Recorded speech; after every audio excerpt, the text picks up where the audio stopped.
Now, to discuss and to study precisely the antibody, its behavior, and its role toward the protein or other molecule, another important technique is epitope mapping, where we can see precisely that where on the target protein the antibody binds.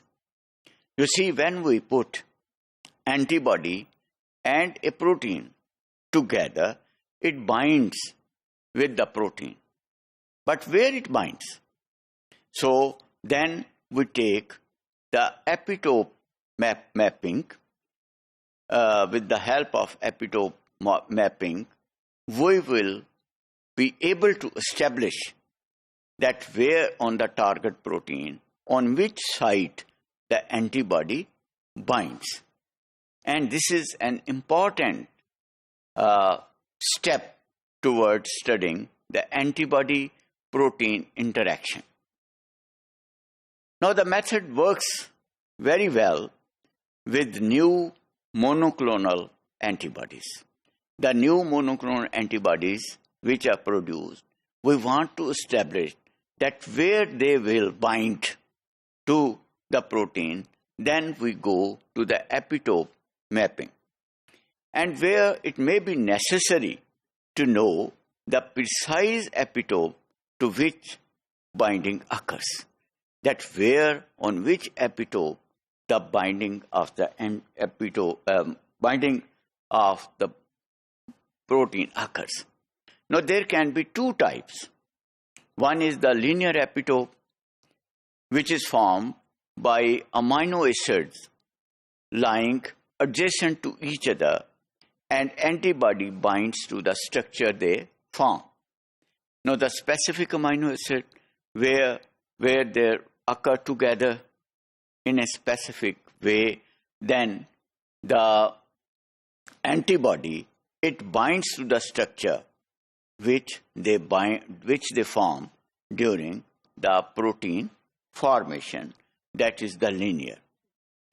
Now, in the non-linear epitope system, or in the non-linear epitope, it is formed from a non-adjacent amino acid, as it could be understood that the non-adjacent amino acids which are not present together are in close vicinity, when they interact with each other in space, then there the antibody binds on that, and that makes a non-linear structure which is there.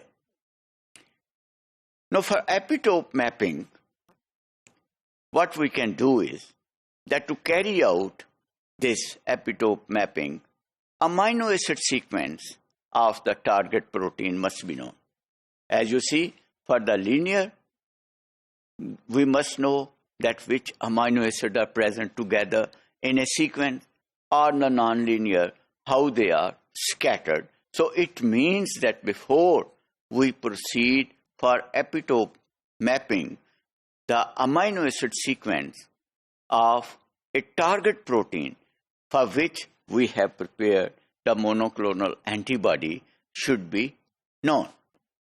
Now, in this case, the synthetic peptides can also be formed, and with the synthetic peptide, the sequence is then used to design and make synthetic peptides. So you see that when we know the sequence of the amino acid, sequence of the antibodies, that how it can attach with those amino acids, then we can make the synthetic peptides by knowing the sequence of amino acid which are present over there. Now, for synthetic peptide, we must know that each containing around 15 amino acids residues in length, that there should be 15 amino acid residues which should be in length and overlapping with the previous one by about 5 residues. that 15 amino acid residues, and they should be overlapping with at least by 5 residues which should be over there. Now, these are then what happened coated on the wells of microtiter plates of ELISA and or onto the nitrocellulose membranes.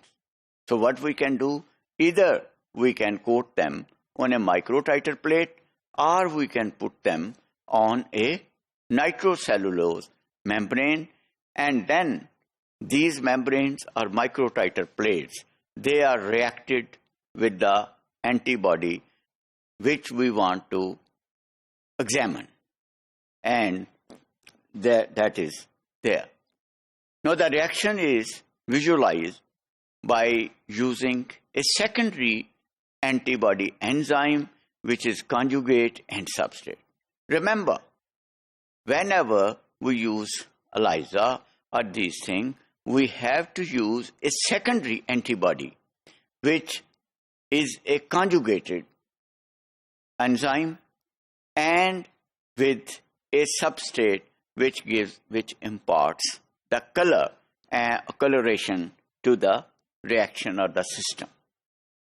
Now, from the reaction to the peptide and the position of the sequence in the native protein, it is possible to predict where the epitope lies and also what its sequence is. So you see that this technique has given us a handle to determine the amino acid sequence, to determine the different places where and the position where that antibody should attach to the protein, so that we can predict that where epitope should lie and what its sequence is. So far, the protein engineering for the protein antibody interest, for protein antibody reaction, it is an important step to be determined and to be studied.